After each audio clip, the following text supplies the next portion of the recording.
UBS talabalari, siz to'g'ri tanlov qilgansiz.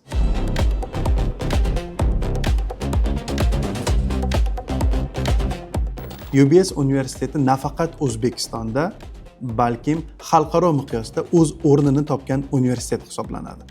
Endilikda UBS talabalari dunyoning top universitetlari hisoblangan Malayziyada joylashgan Segi universiteti, INTI International universiteti, UPSI universiteti hamda UPM universitetiga qisqa va uzoq muddatli talaba almashinuvlariga start berdi.